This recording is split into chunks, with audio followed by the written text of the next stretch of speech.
You're listening to Let's Talk Episode 40, brought to you by the StarQuest Production Network.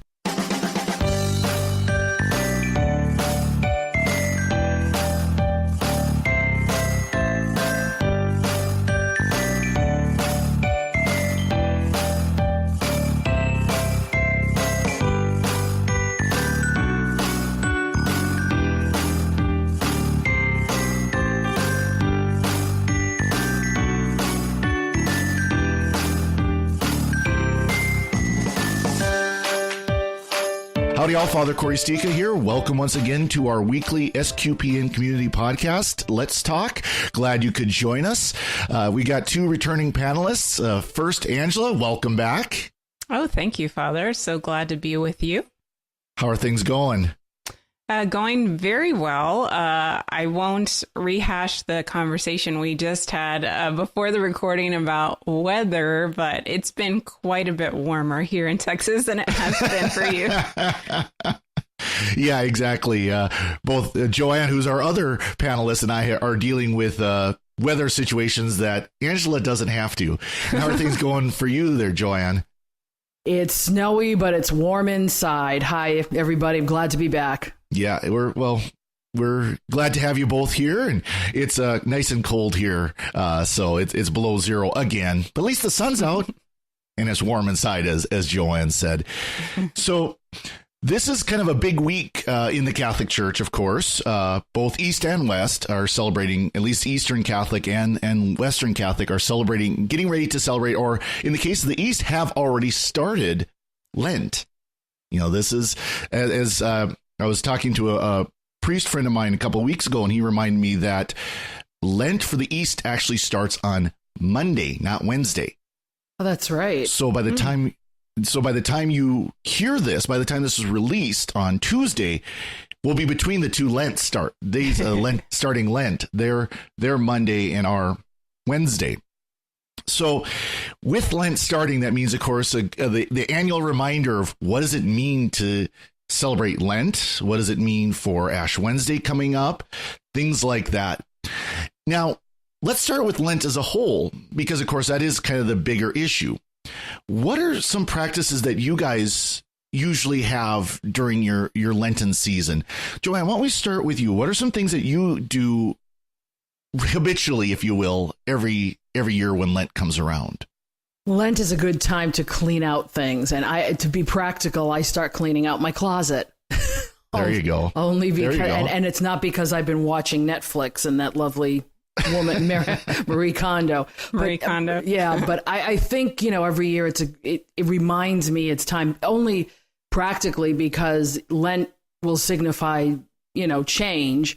And practically, Lent means the opening of our thrift shop in the Collaborative is about a month and a half away. So we open right after Easter, and they collect stuff from everywhere. So that's one of my practices. In the Collaborative itself, Lent means we start gearing up for Holy Week. And that means a lot of work on the back end that people don't see. But we offer extra programs during the Lenten season, especially Stations of the Cross. We have a moving Stations of the Cross between our three churches. So it's nice, and it's called Soup and Stations. And we have, and each station has a different theme. So we go back and forth. In fact, I'm going to plug it. For one of my colleagues, she wrote a Stations of the Cross for those with disabilities. Focusing on disabilities. And I'll try to get that up by the end of it. Might be one of my picks of the week, but I'm trying to get that up right away for those folks who are interested. So that's what Lent means, change for me. So that's what I start doing, changing things in my life.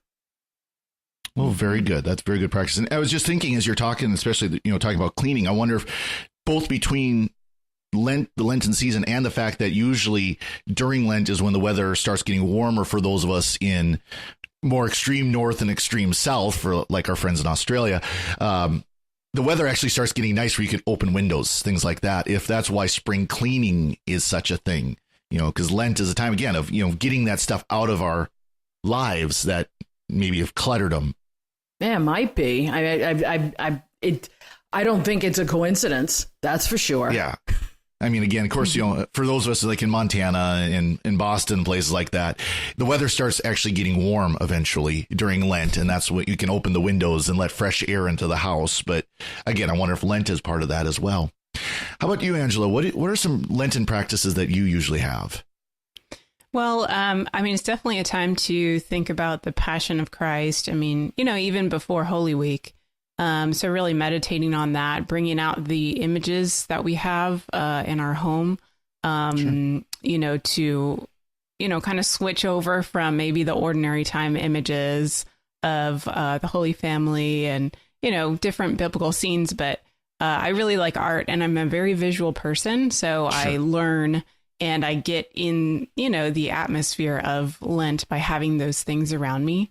Right. And then, I'm one of those people that observes the abstinence from meat on every Friday of the year. So it's not a huge thing for me as far as Lent, not eating meat on Fridays, because I do that all year. But what I will do is definitely bolster my prayer life.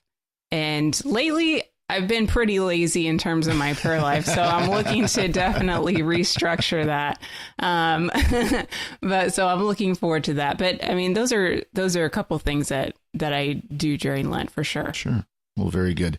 Now, I have to admit that not eating meat during Lent isn't a big thing for me either. And I've done that before, where I've done the abstain throughout the year from meat on Fridays, but for me, it's not exactly a sacrifice, because I'm one of those, I like fish. I like seafood. Mm-hmm. And Lent, especially when you have the Knights of Columbus with their fish fries, that is not sacrificial by any stretch of the imagination. Not at all. Neither is really good deep fried fish, Neither is going out for lobster on Friday nights. Yeah. Wow. Yeah. Yeah, that's a little easier for you there in Boston, where lobsters hang from every tree. No, I'm kidding. No, but, almost. It's pretty common. It's pretty common. It's much more common there. It'd be like eating walleye here, because we have so much walleye that people just go and fish. Our rivers are full of them. So, and walleye is a delicious, freshwater fish. So it's like, oh darn, I have to eat walleye today. Shucks. One thing I going off this idea of what we do during Lent, one thing I try to do is spend less time in front of the electronic media. And I'm bad for that, where, I've always got the cell phone. I've always got the laptop. I've always got the TV. I don't watch as much TV as I used to, but I still spend time with my electronic devices on. And I try during Lent to step away from that a bit more. And of course, as a priest, that's kind of easier to do, because there's always things going on. We have our, Friday fish fries. We have Stations of the Cross on Friday, which I highly recommend, if your parish has a Stations of the Cross during the week, to go and do it, to go and attend it, because it is an opportunity to reflect on our Lord's Passion, and in a way to symbolically walk with him. Obviously we can talk about that here in a little bit, about what the Stations of the Cross means, why it's a important Lent practice. So I try to do that. I try to do more of the cleaning and things like that, because believe me, if you've seen my rectory, it's always a mess. It's always a mess. I'm just one of those people. It doesn't matter what happens. It's a mess. It's a priest thing. Let me tell you. Yeah. Oh yeah. I know some priests that are good at keeping their places clean. And then there's priests like me that it's like, whatever. Yeah. There's a pile of mail over there. It's all junk mail. I just haven't finished sorting it out. Isn't that kind of thing. Just a bachelor thing? It could be. It could be that too. It could be. It very well could be that too. Believe me. But Lent is a great time, though, for us to really stop and reflect on our lives, because that's what Lent is about. It's about fasting. Now there are certain practices that we are called to by the church during Lent, and one of those includes Good Friday. So when we talk about Good Friday and Ash Wednesday, I forgot about Ash Wednesday, which is coming up here this week, of course. Mm-hmm. One of those things, there are two major rules that we are called to do. The first is abstain from meat on Fridays, which, again, we kind of talked about. That's the easy one to do. And then fast on Ash Wednesday and Good Friday. But it's only, that one's interesting, people ask me, well, do I have to abstain? You know, I'm 70 years old. I'm 80 years old. Do I have to do the abstain from meat?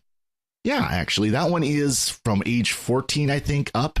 To 50, I think it's 14 up. The fasting is 14 to 59. Fasting. Correct. I know that because I'm 59. Ah, there you go. You know, and so the abstinence one doesn't have an upper age limit, but and basically that's because anybody at any age really can go without meat for a meal because you have other options. Mm-hmm. The reason why there's the low end is because a lot of times kids don't have an option about what they eat. It's what their parents give them. Right. And what they have at school. You know, that was always an issue growing up was the school going to serve fish during Lent? Some schools I attended did, some didn't. And then, of course, it would be fish sticks or something, which, you know, kids either take or leave. Mm-hmm. But the fasting one is an interesting one because the way the church phrases it, it really isn't a strong fast, in my opinion. Mm-hmm. Yeah. No, it's not. So the rules are 1 main meal and then 2 smaller, I guess you could really call them snacks more than anything else, but that they don't equal a second meal. Mm-hmm. But if you think about that, that's like saying, okay, I could have a nice supper and an apple for breakfast and a sandwich for lunch. Mm-hmm. That's really not an extreme fast. Mm-hmm. Agreed. And it be, you know, as one who has had to deal with GI issues in my life, fasting can be a problem for me and has been. Right. There are times when I get to an Ash Wednesday, Good Friday, I can do it without a problem. There are other times where this just isn't happening because it you know, and I think people have to take it in that realm because I beat up myself for quite a long time when I first started getting these issues in my 30s saying, well, I'm not good enough that I can't do this. But I learned, no, that's not the point. It's being able to not think about food as your be all and end all. Right. That's mostly what fast is trying to get you away from. Granted, my friends who are Protestants, fasting to them is nothing. You know, they're 30-hour fast. You know, 30-hour fast, you know. Right. But to us Catholics, they're very generous with what they allow us to do or within the rubrics. But still, I mean, now I'm 59 and my husband and I were talking about this. We're like, so what are we going to do next year? And I looked at him and said, I'm going to still do it as long as I can because I need that discipline of not having food as something that's in the forefront of my mind. And if I can give up food, then I should be able to give up other things. And that's important. That's ultimately what fasting is about, is making that sacrifice for God. It's discipline. Saying, you know, I'm going to take this thing that I enjoy, a good day's worth of food, and I'm going to cut it down a little bit. And I'm going to be hungry, 3:00 in the afternoon. My stomach's going to be grumbling because I did only have, a light lunch, a light breakfast. But then I'll have that supper to look forward to. Some of us, I try to do where I do a more serious fast where I don't eat until maybe an early supper, 4:00, 5:00. I just don't eat. It's again 3:00, you're like, oh, right now I could kill for a burger, I could even just a sandwich, something, give me food. But it's a sacrifice. It's giving something up for God. I think also too that it's I've had to my Ash Wednesday this year will be a 5:30 mass with my confirmation students, and then we have class right after. And of course, I'm bringing out the one slice of pizza each because we have to. If I don't feed kids at that time, parents have issues. But I'm trying to figure out when to have my one meal because it may have to be lunchtime with nothing before or after because that's how it fits into my day. So it doesn't always have to be at the end of the day either. Correct. Yeah, and I think for me personally, I'm also one of those people that has difficulty fasting for health reasons, but it really reminds me when I fast that there are so many people in the world that that's their everyday life, is constantly feeling hungry. And that, I'm part of this human family, and it gives me a very small share in what so many people go through, and a good reminder that, that almsgiving part of Lent is so important, it really kind of turns my mind to the urgency of, helping other people. Right. Absolutely. And it so much of all these practices that we do during Lent is to bring us into prayer, to bring us into a relationship with our Lord, and to unite with him. I mean, that's ultimately what Lent is about, is preparing ourselves to unite with our Lord in his passion, death, and resurrection in the Triduum at Easter time, in the end, Holy Thursday, Good Friday, and Easter Sunday, to unite that. I was looking, speaking with talking about the fast, I was looking at what the East does, and they are much more strict about the fast than we are. Oh, yeah. Mm-hmm. They are, if you truly follow the both Eastern Catholic, Eastern Orthodox follow very similar practices. No meat at all during Lent. Mm-hmm. No meat at all. You can't have a hamburger on a Tuesday. sorry, Wimpy. Can't have a hamburger on Tuesday. You can't have oil. You can't have alcohol. You are allowed. The one website I found here, it's from the Byzantine Archdiocese of Pittsburgh. You can't even have wine except on Saturday and Sunday, when you're also permitted to eat fish. So Sunday they can have fish. Oh, wow. But the description was this is coming from Saint Theodore the Studite. During the Great Fast, we only eat once at the 9th hour, in other words, what we call 3 p.m. today, taking only dry food and vegetables without oil.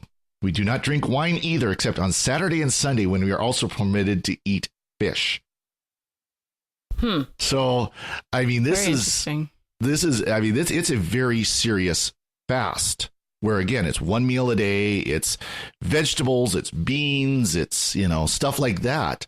No meat, no fish, no alcohol. And it's, so we grumble about kind of what we're asked to do, but again, we really aren't asked for a lot. But another practice we do that is sort of a fast is the old giving something up. Mm-hmm. It's taking something that we enjoy, taking something that is important to us, maybe taking something that brings us entertainment, it brings us happiness, whatever it is, and we give it up. Or maybe it's a bad practice that we do that we set aside. So what are some of the common things that you've heard people say? Oh, I'm just going to give this up for Lent. Chocolate. Sweets. Yeah. Sweet. That's a big one. Fast food. Yep. Facebook, which I would love to do, but I monitor a Facebook page for the collaborative, so I can't. Yeah. That's when I almost want to say, I'm just going to give it up for Lent and never take it back up. I would agree. All social media. Yeah. I do have a caveat I give every year, and I will announce this week, and I'll announce it on Ash Wednesday. If you are choosing to give something up for Lent, it is to be a penance for you, not for everyone else. Right. Do not give something up that you need to be a decent person. Yes, like coffee others. For some people. Coffee, cigarettes, if chocolate is one of those, whatever it might be, if you are a growly person. I think of that McDonald's commercial that I despised. This was probably about 5-6 years ago. They had this McDonald's commercial, probably even a little longer than that, where it's the guys walking through. Don't talk to me. I haven't had coffee yet. Someone starts to say, don't talk to me. I haven't coffee. And he's a jerk. I mean, I'm sorry. And he's just, until he has his coffee, it's like, don't talk to me. I need coffee. If you're that person, don't give up coffee. No. Don't give up coffee. You are ordered by a priest to not give up coffee. Yeah, actually, I was surprised when I read Introduction to the Devout Life by St. Francis de Sales. Excellent. And he talks about how he would much rather have people, eat and get enough sleep and, take care of themselves, rather than just be jerks all day, and not be able to serve other people. He's like, if you're fasting all day, but you can't do your job, or you're fasting all day and you can't serve your children, or whatever the case is, then I'd much rather you eat, and do something else. So yeah, because fasting can become counterproductive. I always say, if you're giving up something for Lent, take something on in its place, so that you can, sort of, move your mind over to that. So if you're giving up chocolate, which I would never do, replace it with maybe 5 minutes of Bible reading, or maybe 5 minutes of walking a day. There were benefits to all these things, but now you're replacing it. So when you get that urge, it's like, okay, maybe now's the time I take out my Bible for 5 minutes and, follow a plan or something, replace it with something. And hopefully that will get you into a new practice, and a good one. Well, it's, when we talk about doing things for fast, there's one thing our Lord said is, when you fast, don't be like the hypocrites who they look gloomy. They disfigure their faces so that they may look like they're fasting. This is kind of taking a translation, kind of paraphrasing it. But this, from the Gospel of Matthew, he says, don't make people think you're fasting, because we can do that. We can kind of make it a look at us, look at me. See how brave and pious I am being by giving up this, or, and it makes it about us. So when we do these fasts, and it's one thing to say, hey, I'd love to go out for go to McDonald's. I'd love to go for a hamburger, but I gave up fast food for Lent. Hey, can we go somewhere else? Could we go to Subway instead? Could we go to, could we do this instead? That, there's nothing wrong with that, but it's, oh, look at how brave I am because I'm not going to have a McDonald's cheeseburger today. That's why I'm very cautious in telling anybody what I give up for Lent. And they look at me like, well, you haven't given up anything. I was like, you don't know that. And I'm not about to tell you why, what it is. Usually afterwards, I'll tell people what it is, but not during, because you can fall into that trap, and it's very easy to. Yeah. Mm-hmm. It's really important to, I think for all of us to really look at ourselves and say, what are my weaknesses, my interior weaknesses? Where do I usually trip up? A lot of times we say, oh, bad habit, but, what is it really that's keeping us from being that better person? Right. And that should be where we look and say, okay, what can I give up and replace with? Agree. Right.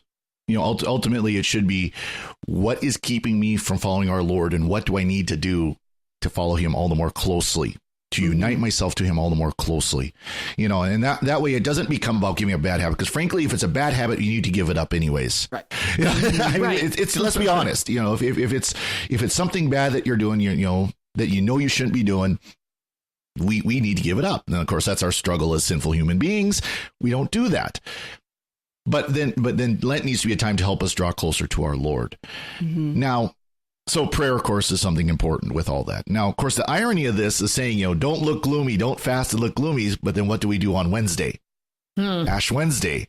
We put ashes on our forehead. Yeah, so let's talk about that, because this is like an ongoing debate within the Catholic community, I think, especially online, where it's like, do you post pictures of your ashes? Do you not? Do you wash them off after? Do you go to work and all day with them? What is the deal with it? So very interesting conversation there. We never worried about this before social media, because as Catholics, we went to Mass, we got our ashes.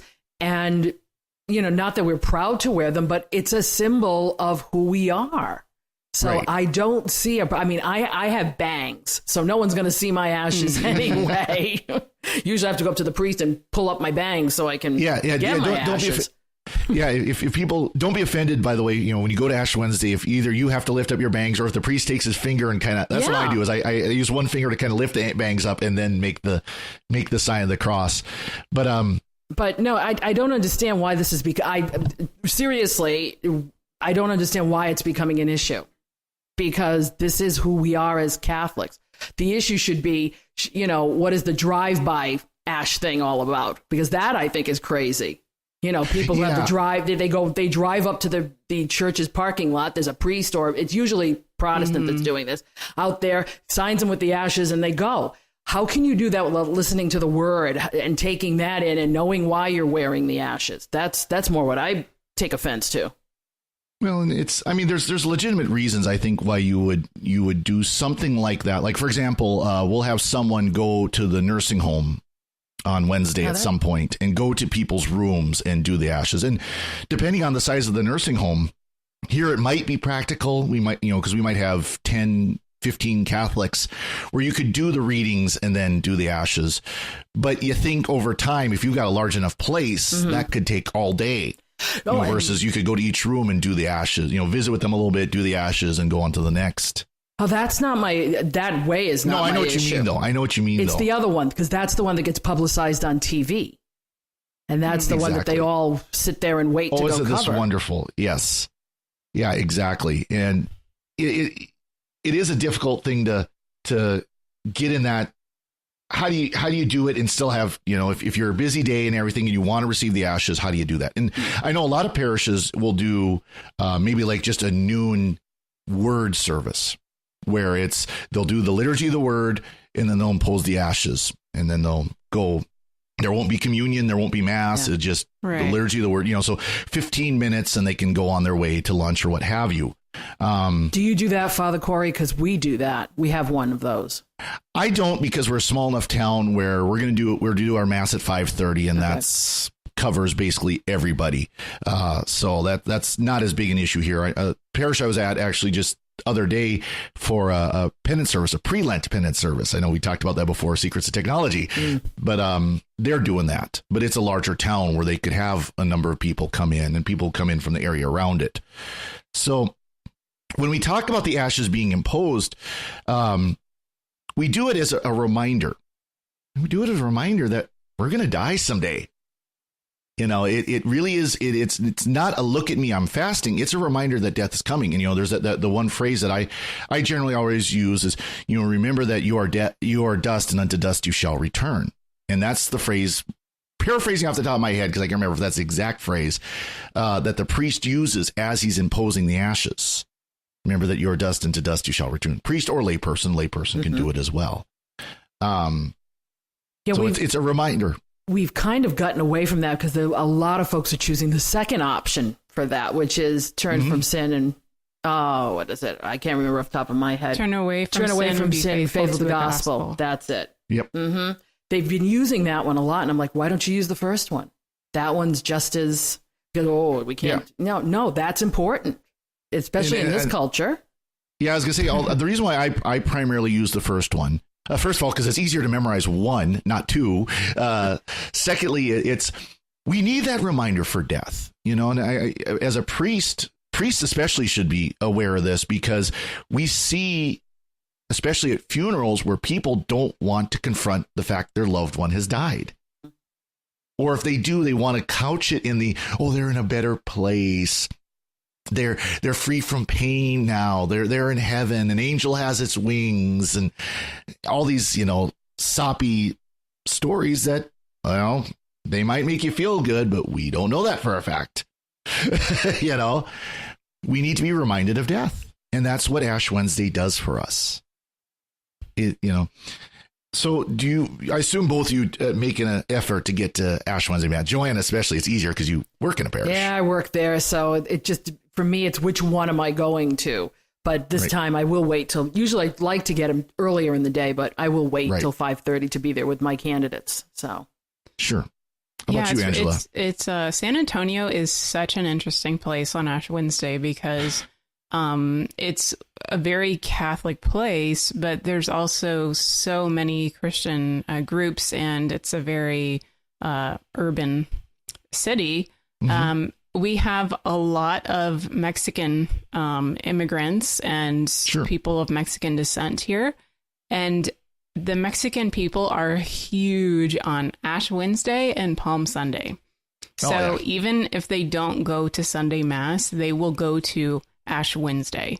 I think part of it is just that idea of like you go to this service and you get something tangible that, I mean, obviously the Eucharist is very tangible and like the ultimate thing. But if you're not catechized, you don't understand that, you know, I can see how like getting that extra like physical thing that you can especially carry with you visibly, you know, out of the church, is maybe that reconnection to their faith, the Catholic faith of their upbringing.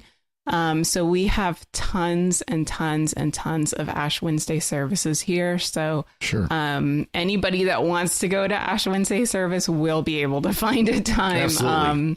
Absolutely. Also just, you know, there's a lot of service industry people here in San Antonio. Especially we have a huge medical center and there are a lot of hospitals. So the parishes nearby have those 15-minute services. And you'll see just doctors and nurses and, you know, people that work in hospitals just coming and going out of those. So, it's really, really interesting. And I'm looking forward to, you know, continuing to see how the people, you know, there's also people that go out on the street downtown, like Protestant pastors, a couple Catholic pastors as well. And we'll have like a spontaneous Ash Wednesday, you know, service for people who are just out, you know, maybe they're tourists, maybe not, but it's really fascinating here. So looking forward to that. Well, you know, you mentioned, you know, Hispanic culture, and I think at least in the United States, it's pretty universal among Catholics that Ash Wednesday is a regular feature of some sort or another. Again, whether it is doing the 15-minute service, going to mass, even just, again, receiving the ashes on the side of the street or something like that, which is interesting because I'll say it anyways. Ash Wednesday is not a holy day of obligation. Exactly. Yeah. It's not. It's the one day that you're not obligated to go to mass, that everybody goes to mass. And yet, you know, and I mean, it's good they're there. And we pray when people do come that this is an opportunity for them to receive, to have that conversion of heart that will lead them to maybe become more regularly practicing in receiving the sacraments. But at least they're there for Ash Wednesday. It's a start. It's something we can reach them.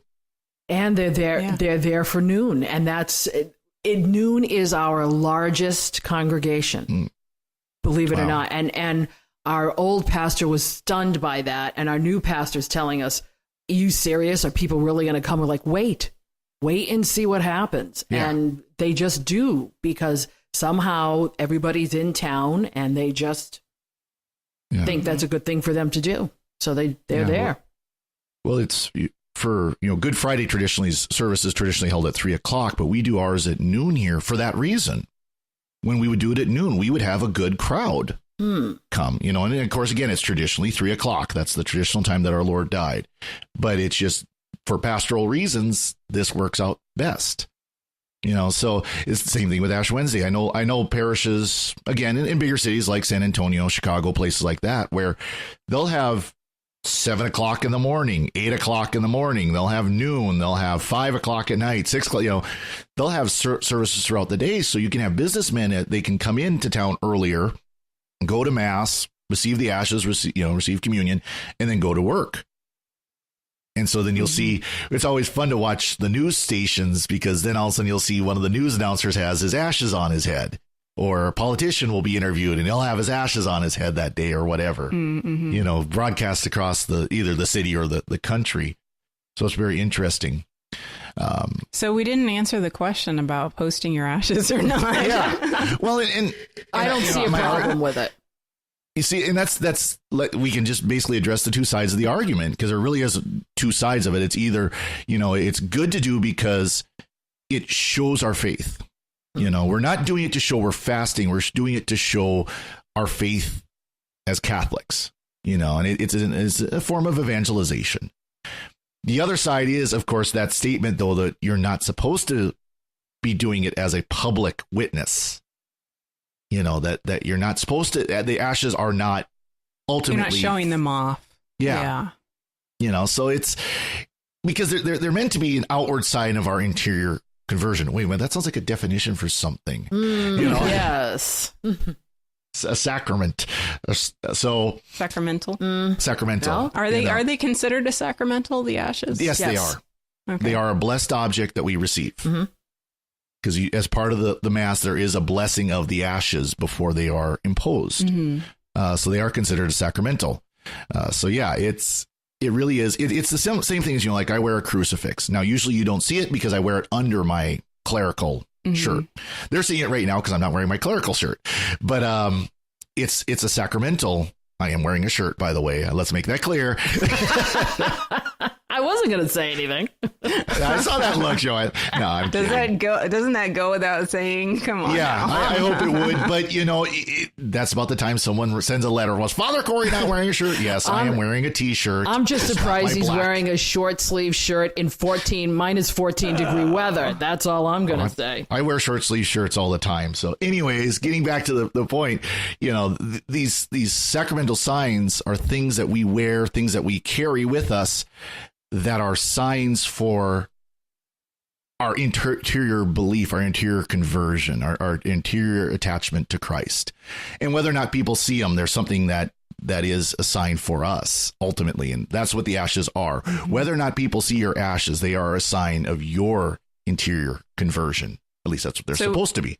So would you say that if there's somebody listening that feels like they kind of struggle with like pride or like kind of vanity showing off, the ashes, that maybe it would be okay for them to wash those off before they go to work or whatever, just to kind of keep, I don't know, maybe do something else. I think keep that's a cross in their pocket or something like that. I don't know. Yeah, I think that's a legitimate argument, and I think that's a legitimate thing to do. If you know that people seeing you wearing those ashes would bring attention to you and your spiritual practices in a way that is unhealthy for you, then yeah, I would say that. I was raised that you don't touch the ashes until the next morning, and generally they all fall off on your pillow anyways. But yeah, I would argue that either go to a later mass, go to like a 5:30, 6 o'clock mass where no one is going to see you because you're going to be at home after mass, or wash them off. There's no harm in that. Just because, again, it's more important that spiritual pride, that sinful pride, isn't given the opportunity to rear its head than it is to wear those ashes all day.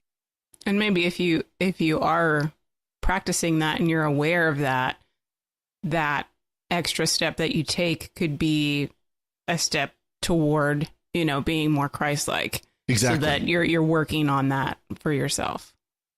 Well, and it could be even a spiritual mortification of, people. Well, I know you're Catholic. Didn't you go to mass? And not having that symbol to show that you went to mass that morning.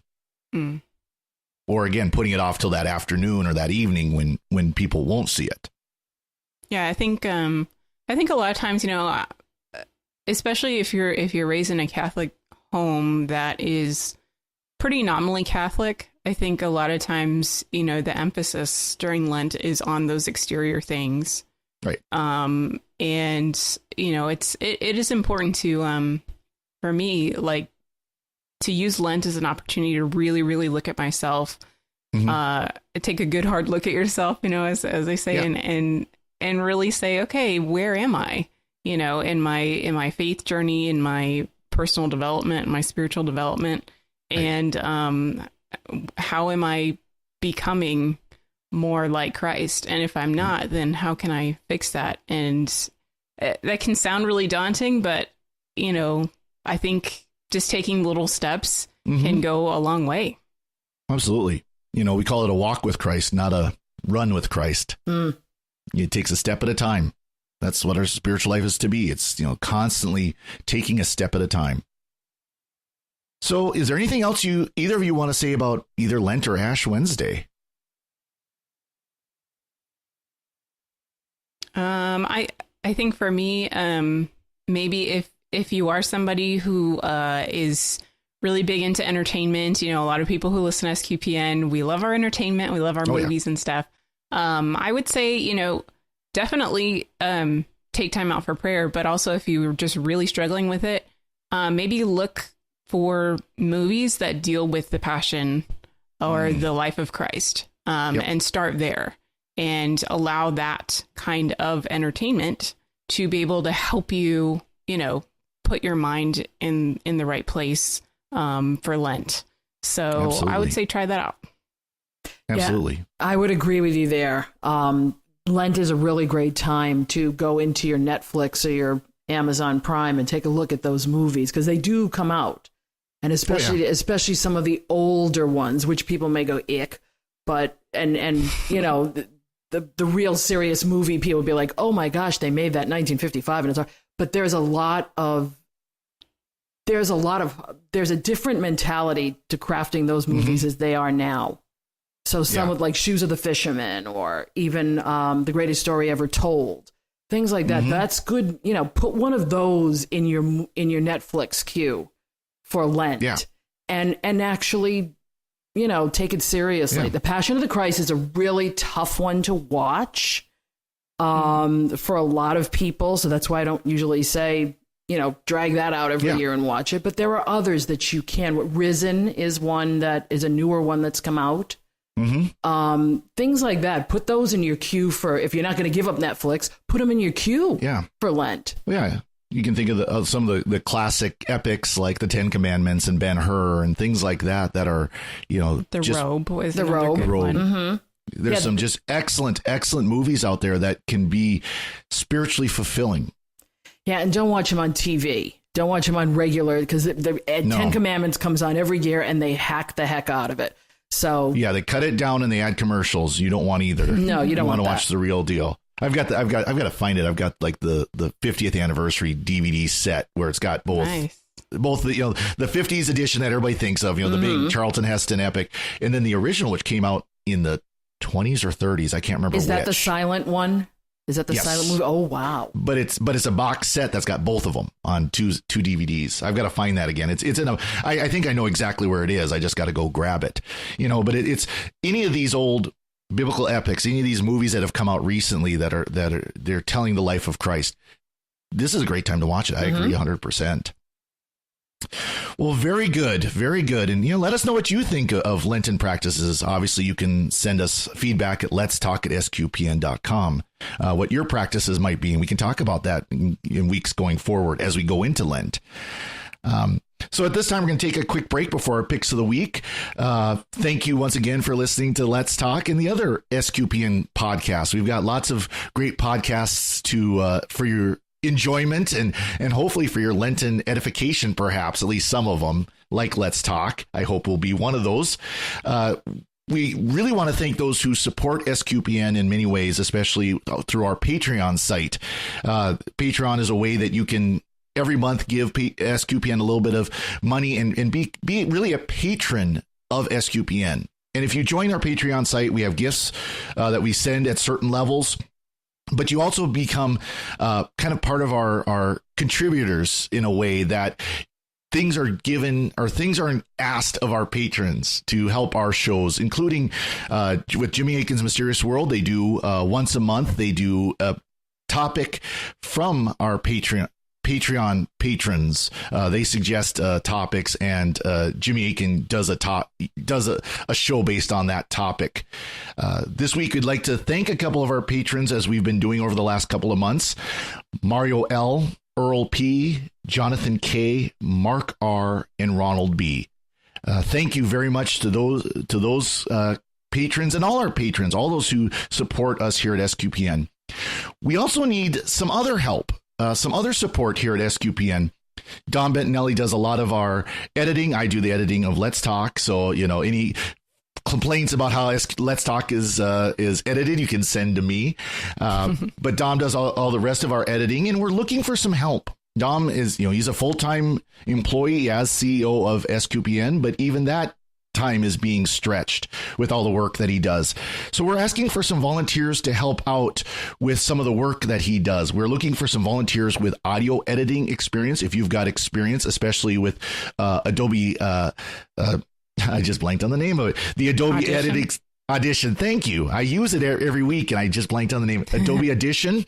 That would be fantastic. Or just generic editing experience. We need some volunteers to help out edit our shows. We need some people who have basic experience with WordPress as far as posting things to our WordPress site, like our shows, for example. And then volunteers for doing producer work, helping organize our shows, find the panelists such as our wonderful Joanne and Angela who are here today, and other panelists who are willing to be on our shows. We need people who are willing to help Dom organize that, figure out who's going to be on each show each week. So if you're willing to help out, please send us an email. You can send an email to our Let's Talk at SQPN email or Dom directly as well, because we want to continue growing SQPN. And right now, because of the demands on Dom's time and the need for more help, this volunteer work is a great way to do that. So please do let us know if you're willing to volunteer. We'd be glad to take all the help we can get. So let's go on to our picks of the week. Angela, why don't you start us off for our picks? Sure. Well, with Lent, there's so many possible picks, but, a lot of people are interested in strengthening their prayer life. And I would say, especially if you're listening to SQPN a lot, you like podcasts, I would recommend the Scriptural Rosary podcasts by Rosary Army. So you can look those up on Apple iTunes or Apple Podcasts, or even on their website, newevangelizers.com. And there will be the Rosary Army section where you can download not only the audio, but also if you want to print out a guide for yourself that has the Scriptural Rosary, you can do that too. Excellent. Yeah, that's excellent. Of course, it's Rosary Army. Greg and Jennifer have been doing wonderful work with that ministry, and that podcast is excellent. There's excellent recordings of the Rosary, so absolutely agree. Joanne, what would you like to share with us this week? Well, I had two picks originally, but I'm gonna have to throw one out because I have to kind of hawk my friend's new book. It's Praying the Stations of the Cross for the Suffering, Ill, and Disabled by Holly B. Clark, and it's published by 23rd Publications. Holly herself is physically challenged, and this has come out of our Supin stations that we've done the last couple of years, and she really has keyed into this type of ministry to the suffering and the ill and disabled. And I think her stations, she really picks out a lot of things that people can connect to, and it's gone over so well that they asked her to write them out and publish them. So if you're looking for something different to do with your stations rather than the regular one you do every year, then I would look into this one.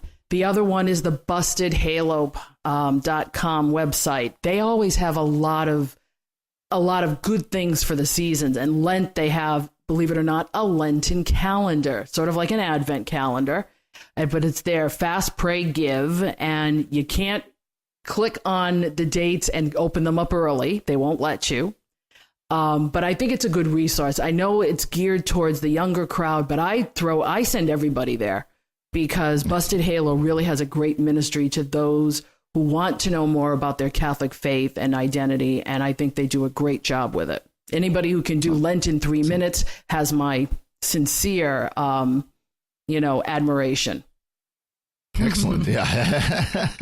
Well, very good picks. My pick is the Magnificat Lenten Companion. Again, talking about the need for prayer during Lent.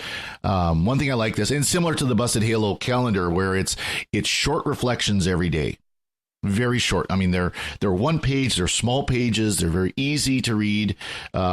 Different authors taking from different views. A lot of times taking it off of the scriptures for the day, the mass readings for the day. There's a suggested penance, like, for example, I just happened to pull up a random day, Wednesday, the first week of Lent, March 13th. Today's suggested penance: sacrifice some ordinary comfort or convenience today. I mean, that's a minor sacrifice. It's, you think of, instead of using a I don't know. Well, comfort, instead of using the Keurig, maybe just go and, make a regular pot of coffee, something like that, because for some of us, the Keurig is definitely a major convenience, instead of, actually having to go the effort of making a pot of coffee. So stuff like that. Very simple, but nice reflections. Sundays have a little bit more in depth.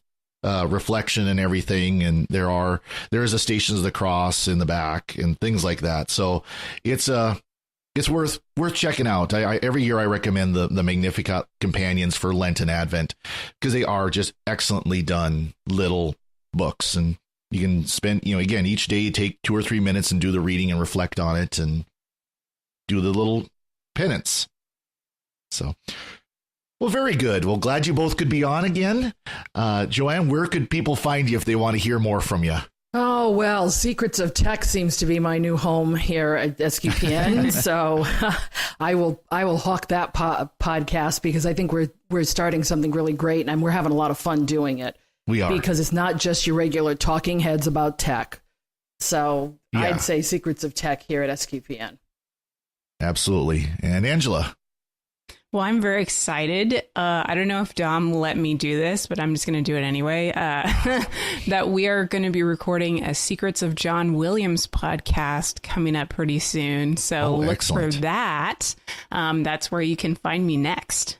Oh, excellent. Yeah, we're always good for teasers. I think Dom will be happy you promoted it. We always like to tease our upcoming shows to get people to subscribe. So subscribe to Secrets of Movie and TV podcast, and that one will be coming out here pretty soon. Looking forward to it. Yeah. And again, I'm Father Corey Stika. You can find me at my website, frcorey.org, where I post my homilies. Facebook, I'm Father Corey Stika. Twitter's FR Corey Stika. Of course, you can find me on podcasts here on SQPN, not just Let's Talk, but also Secrets of Doctor Who, Secrets of Star Trek, Secrets of Technology, other podcasts I bounce around once in a while. Check out our other podcasts like those and many others that we have at sqpn.com. Again, if you wish to send us feedback about this episode of Let's Talk or any other episode of Let's Talk, you can do that at letstalk@sqpn.com. Please share our shows. We want you to share our shows. We're not going to give you a copyright strike if you share our shows. We want you to do that, because we want people to listen and to join us. So share our shows. Give us a comment on our Facebook page, like and subscribe on the iTunes and all those other subscription services where you can find all these great podcasts. Thank you once again for listening to Let's Talk, and God bless.